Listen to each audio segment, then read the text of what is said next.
Welcome to Kritiklabbet's evaluation films. Today we're going to talk about Koreografikritikverkstad, or the Choreography Criticism Workshop. My name is Axel Andersson. I'm the editor at Kritiklabbet, and I'm sitting here together with Daniel Andersson, who is the director of MDT, Moderna Dansteatern in Stockholm. And we're not related. We're not related at all, at least what we know. Yeah. In any case, we wanted to speak about a project that we have been running together. That the idea of this project had somewhat been conceptualized by you before we started Kritiklabbet. Maybe we can start there with you saying a few words about what you did with the first round of the workshop. Which wasn't called... No, which was something else. Right, yes. It was called Dance Critic Workshop, I think. And first, should we say why we're speaking English? Because we both know Swedish pretty damn well. Yes, we have been doing this criticism workshop both in Swedish and in English, and the reason for this is the international and globalized context that dance often moves in. So there have been people participating in this experiment that don't speak Swedish, and also so that's in short the reason why. Yeah, and also because one of the outcomes of the workshop is actual texts that we want people to be able to read outside of Sweden also. Yeah, they exist in English. Yeah. And we've also been doing this abroad, both in Denmark and in Norway, so that's, even though that's a Scandinavian context, it can still travel even further. Yeah, but if you're in Denmark and you're a Swede, you need to speak English, yes. Especially when you talk about texts. The writing is very different. But let's go to the beginning. Was basically, it was first of all an egocentric project. I used to be a critic for way back, and when you're a director of a presenting and co-producing stage, you're not allowed to write criticism if you do not create a workshop. And within a workshop, everything's allowed. So that was one of the starting points. The other one was a frustration, which is where we met in the frustration, which was there's very little writing going on in dance, and lots of the writing that's going on is not so initiated, or on the other hand, it's very initiated, and then it's very insular. It's the dancers or the makers themselves writing mostly to themselves or to the community of dance. So the outreach with outside of the field of dance, which would be the criticism, the critics, they write very little, and many of the times, not all the times, not so initiated. So it was the frustration of being in the center of everything and not being allowed to speak out because of your position. And I also sensed a lot of frustration around for different reasons. That was my own initiative and my own reason. And then I sensed a lot of frustration also within the dance community. So I made an open call basically on Facebook. They said, let's meet, let's talk about criticism, and let's try out stuff. And we had we did it twice, and we had between 8 and 10 people every time. And what was interesting to me was that the frustration that go right away when we actually did it, because then we were so focused on the perspective of the writing and what criticism is or can be, that was what occupied us. So the first meeting was a little bit like a lecture where I talked about criticism, what I think, with an edge, so that they could react against it also, not only follow and learning, but also like discussing, which is a part that we, within what we have done, have cut off. We don't do so much lecturing anymore. No, not the lecturing. Which I think is a good way to go. And then we met up in the absolute beginning of Kritiklabbet, because I was called on this, what you call the hearing or something? The hearing, yes, in the early autumn of 2016 or summer of Yes. Yeah. Yeah, which was basically, you can explain that better, but from my perspective, you called a few people very engaged in their own fields, but very different fields. So it was literature, it was dance, it was theater, there was music, and people basically talked about their viewpoints on criticism within their field, basically. So I was there talking about the frustrations I just mentioned, and some other things, and also not so much about the part that, if you talk to critics, most of the time, what they talk about is partly the cuts within their field, so that there's no room or space for them to operate, or they talk about the commercial factor of criticism, so the information part, that's very important. And from my perspective, being a director of a house with lots of audience in it and very little criticism, I don't see the commercial factor as a factor. So this I also talked about, which is very, very different, as I understand it, from literature, let's say. Yeah, they're still, if I understood the hearing and I remember it correctly, it was more about the frustration of criticism not taking that role as presently anymore for the publishers, that you need to find other ways to sell your books or find your audiences. Find your audiences, which is something I think dance, since the writing, if we compare to literature or other art forms, there's so little writing, always has been so little writing going on in public, in the public sphere. So we're not as dependent on it, let's say. But there's lots of other things that criticism is that we're frustrated about, which is this bigger conversation, the not internal I, and the conversation between pieces. All these things are just not present or thought so much about. And most of the criticism that you see also within staged performing arts is this idea of the criticism being a part of the information mechanism that would also eventually lead to an audience, which is the role that they take. So we wanted to figure out ways not to take that role, but actually do criticism and what that is. And so we started experimenting with that. And we came to this format that we developed further, which is basically that we write together. We write separately, but then we write the same about the same topic, and we give people a task. And that could be super blunt task, or it could be a more philosophic take on the task. And then we all try to write. This is also because the starting point was I wanted to write myself. So there's nobody like being a teacher, but everybody is a participant. And then we see the same things, and then we discuss the text after in groups. And so this is the format that we then, you and I, that became Koreografikritikverkstad. Then we took it in and we started developing it. And the big difference for me is that the first the dance critic workshop was actually MDT, where I'm a director, and me as a director leading it. So it was hard to get out of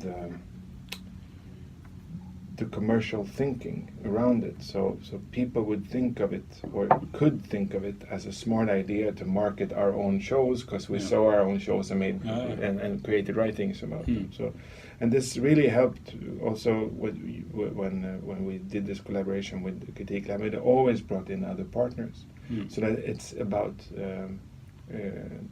choreography and criticism. It's not about trying to create texts that eventually will attract an audience. No.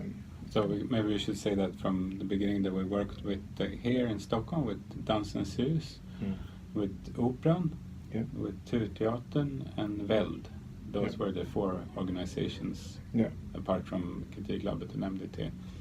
Yes. And it was there was no money exchange in the process either. I mean, we went in with our and you and I have salaries. Yes, we did it within our jobs. Yes, exactly. Yeah. But with the other organizations, institutions, we worked in terms of getting the tickets and also what. And a space to sit and talk. Proved interesting to speak about the piece that we had seen a couple of days later in the same institution, in some meeting room in that institution. But I want to rewind just a little bit around this question of like why we did it, and because what you said during the hearing that I found very interesting was this thing that you said, well, we don't need criticism for the audiences, and that you said, but also we need criticism for writing the history of what has been going on in this scene. Yes. And this is something that struck a chord with me, because I've been thinking in the last years, well, the years before Kritiklabbet, when I've been reviewing dance and seeing a lot of dance, there was a discrepancy between the level of artistic level of dance in Sweden and the critical reception that it got.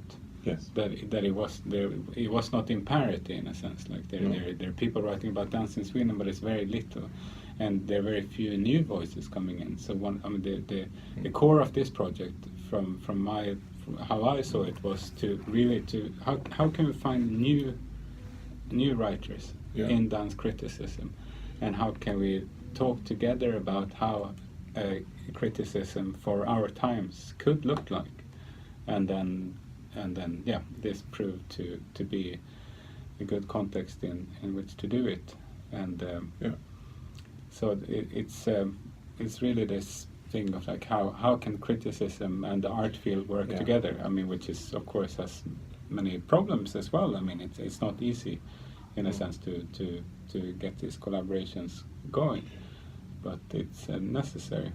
It's interesting because when we're in this little bit of a hole right now in history, I would say. I mean, within dance is such a as an accepted politically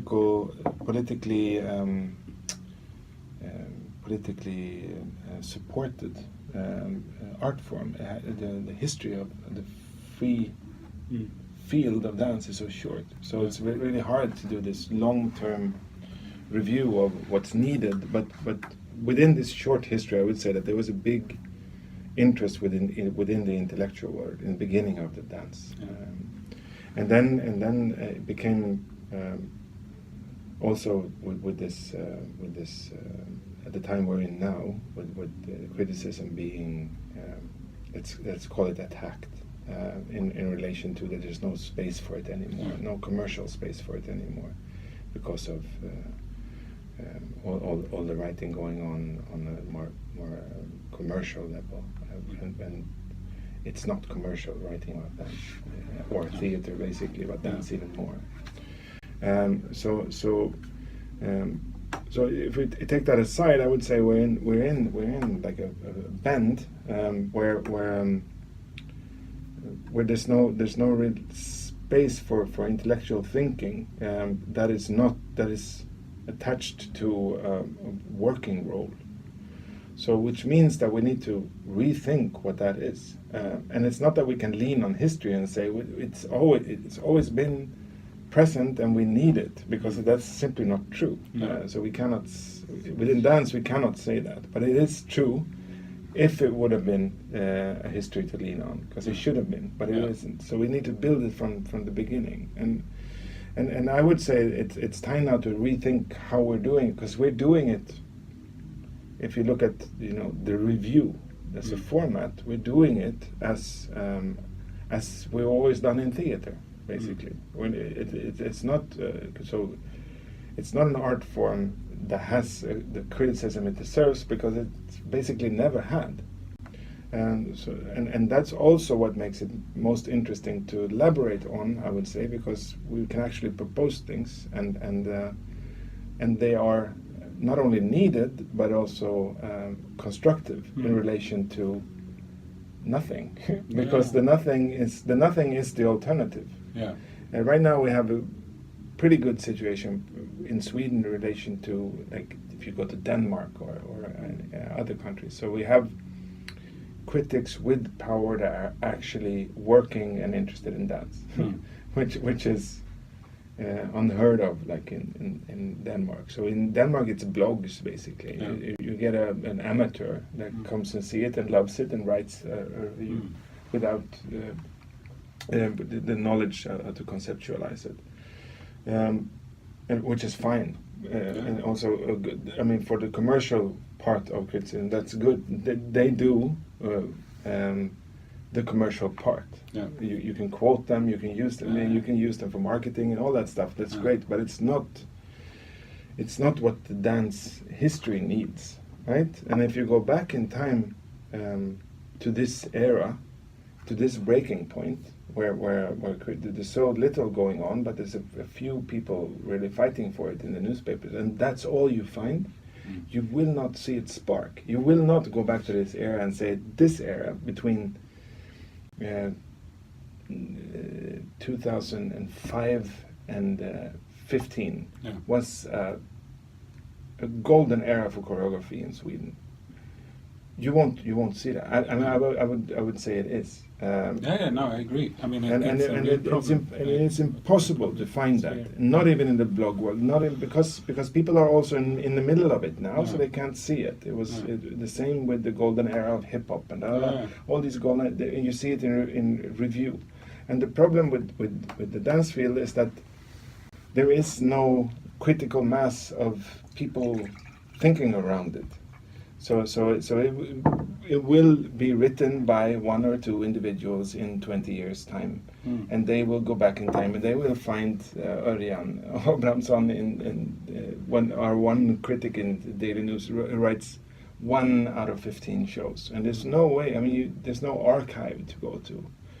And this is also why history is so. I mean, writing the history is so important, and these kinds of ventures, like workshops, where we write 9 texts sometimes on one single piece. Okay, with a task. Okay, not like the objective, blah blah, but still with the 9 texts of one show. That's only in this context. It doesn't exist basically within the dance. Every record that comes out, every book that comes out has that. Almost all, maybe not all poetry collections, but most of them do. Within dance, it's unheard of. We had one now, just 2 weeks ago, Robin Jonsson, The Most Human, that got 3 reviews. Aftonbladet, Svenska Dagbladet, and that's like the first time since I started it. I started in 2010, and I don't know. It's a little bit of a miracle, but it's how the stars aligned, how people had good dinner and were happy at the meeting kind of situation. But it happened. It was a robot on stage that helped, I guess. But if we go back a little bit to this, to how we did it, I was thinking that you were mentioning these tasks a bit before. That was the new addition also to this workshop, and that was related to something you said later on as well, to break the genre conventions of the classical reviews. So what we wanted to do was to set a constriction in the sense of inspired by Ole Poe and the modernist literature, that you write out from a constriction, a limitation, and then you cannot write in the way that you automatically would write. So it's or you find ways to do it anyway. It becomes a means to reflect about. And your automatics becomes obvious for yourself also, because you like end up doing that anyway. Even with an impossible task that would push you somewhere else. So I mean, we did this 3 times in Sweden, and we had maximum 10 members, I think, or 9, 10. So either the participants got the task, we call them tasks, before the show or after. Almost always before, but then we started experimenting, because we've been always developing the tasks also as we went along. And in the end, first you and I, who more or less invented the situation, we came up with the task. But then some participants followed the workshop all the way through, and they knew what we were trying to do as well as we did. So now and then they started event tasks. So we, because we always knew before. So at the end it was very equal situation where we also get the tasks. And as you said, we both wrote on the same level, and we participated as participants in the workshop. Also because that's also why we did the workshops. Because we wanted to write. We wanted to write. And then we published the text on not on MDT's website, not on Kritiklabbet's website, but on a separate WordPress blog site, and we didn't edit the texts in any. That was not the point of this, to come up with polished professional reviews. I mean, these were quote unquote amateurs. They were writing. Some had more experience than others in writing, but it was not. But it was amateur setup. Nobody got paid. No, exactly. So and everyone, of course, could use their text in whatever way they wanted, and some of the text got published again in other outlets that were more professional. Yes. Even though they were tasks based, which was a little bit interesting, because they should almost be impossible to use. But some of the texts overwon the task or used the task, and it became. So some. I mean, it could be forced upon you, like it always was for me. So that you practice with it or learn your own automatic choices. But others could actually use them as a trigger for creativity. So you can see like some of the participants really went for it with the task. It's like they needed the task as a starting point and then just went for it. I was almost always struggling with it. The only one that was simple for me was the one we call subjective. To be as subjective as possible. As possible. I mean that was one example, and to mention a couple of other ones to get an image of what the tasks were. I mean, one was that I designed was to take I took the press material of the performance, and then I took out all the. That was an English one. I took all the keywords that the artist had used themselves and the people that had written this material to describe the performance, and then I put it on a list of prohibited words, i.e. the critic, the reviewer could not use those words. You were not allowed to use the words that they used. Yeah. Which was I just thought that's so simple. I could do that with. I can write a review like that asleep, and then I failed drastically. I used so many words that were forbidden in my. And this is also within the context of the work, is that mistakes are allowed. So it's not rules, but it's more guidelines, and it's up for review because the tasks are also published on the webpage. Yes, of course. So you can read the task and you can read the result. And you can also then see all the failures because they're quite obvious. So like another one was no adjectives, right? Exactly. Yeah, which is also yours.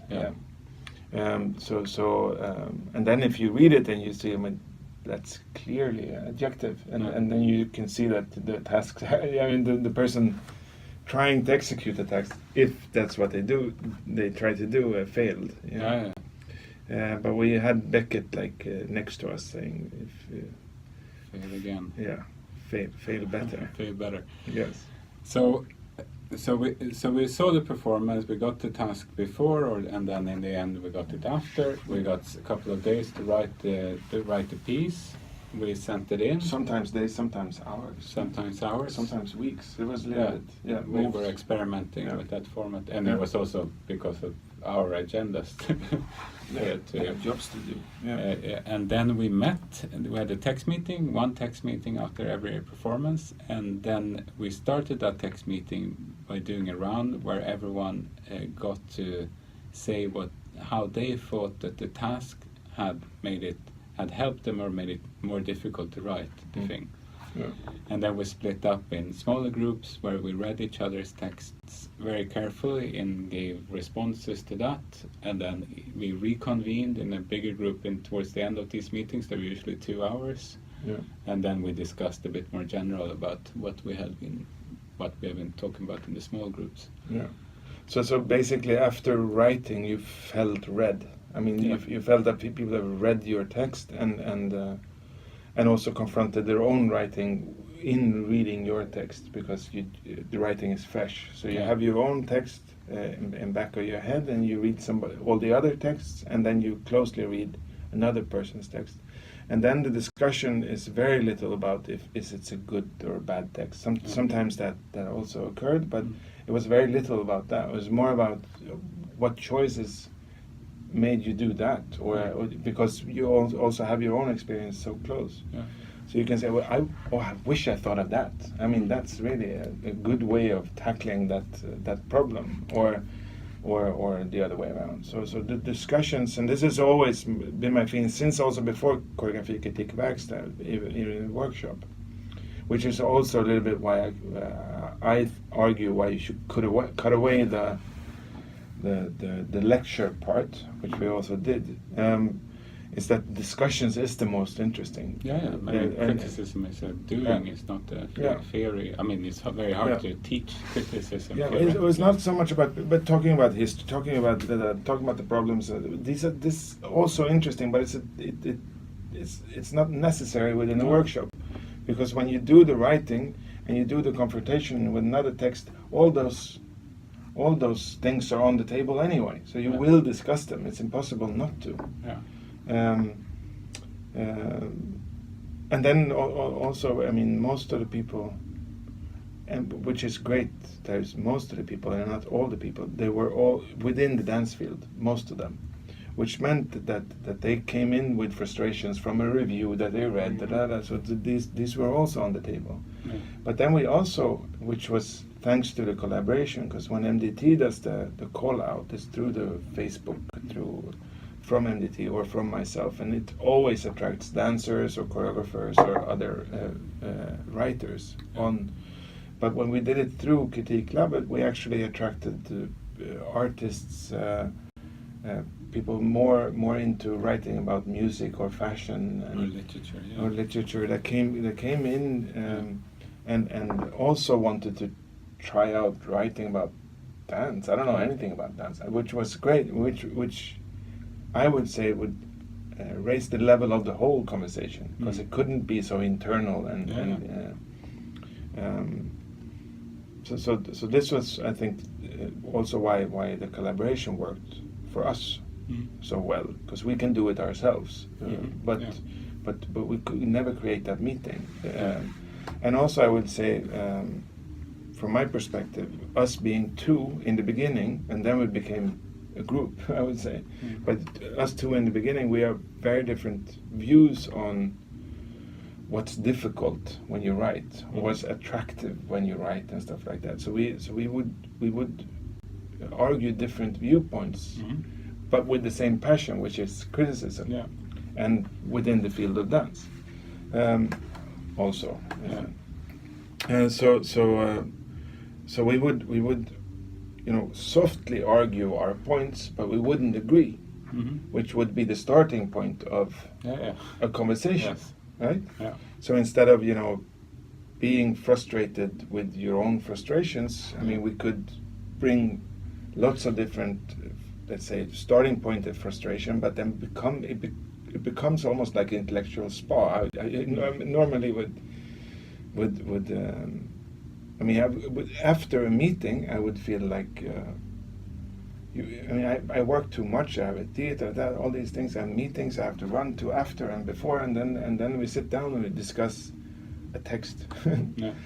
And then we actually talk about the performance, but through the text. So we have, let's say, 9 different texts discussing the same performance. And afterwards, it's like, this is what my life is lacking. This is what we're not doing. And we have this, within the group. People like referring to it that way. So it takes time. You go to performances, you write about them, you meet up, and all this time is consumed, but you come out with more energy rather than less.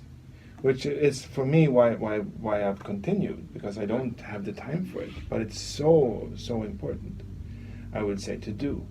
And I would enlarge that. I would say that's what society needs also. We need that space to meet each other, to be able to have different opinions, but having the same aim, and then discussing it and seeing it through other people's eyes, seeing the same thing through other people's eyes. And this is just not existing. I would say, I mean, you don't do this. No.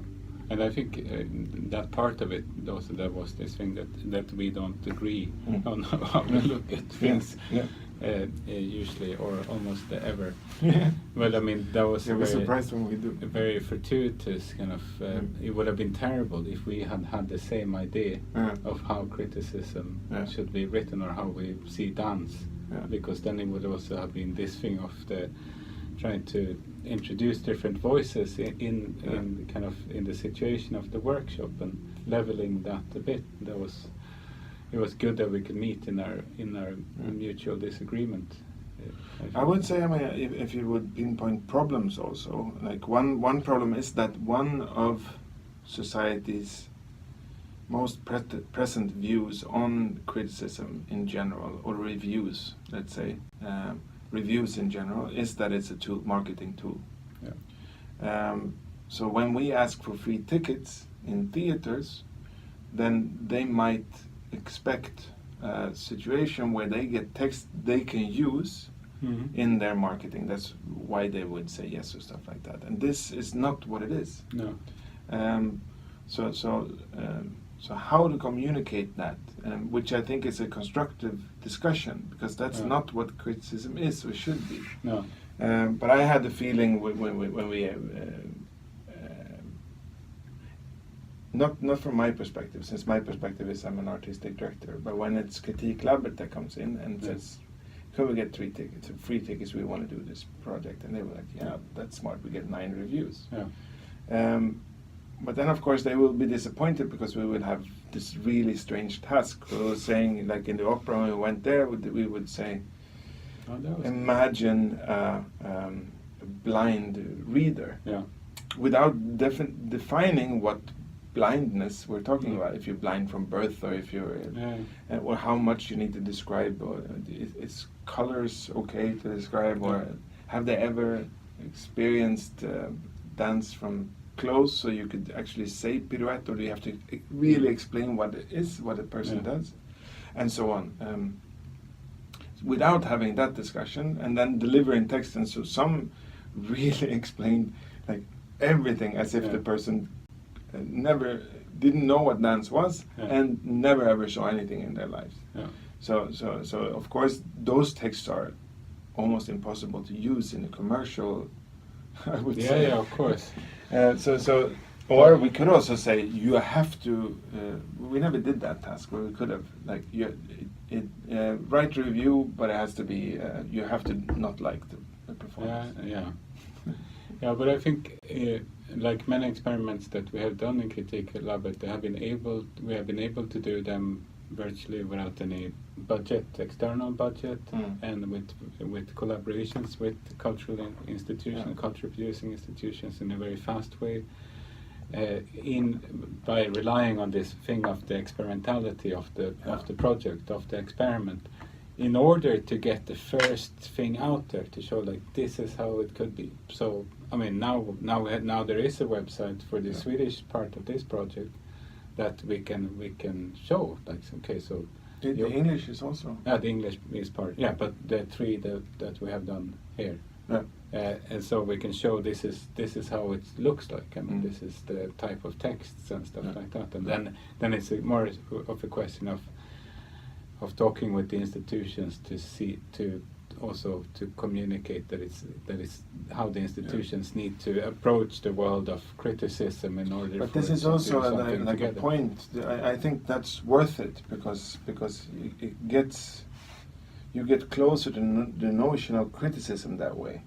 So the notion of thinking together, of it doesn't matter if the critic thinks it's good or bad or not. It's a thinking process that you can enter, and you don't have to agree with the critic. That's a part of it, you know.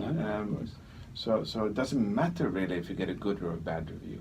But if there's no criticism, no intellectual thinking around the art that is critical in itself, then there's no meeting, then there's no conversation. And this conversation is so badly needed now, I would say.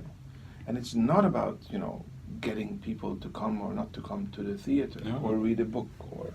No.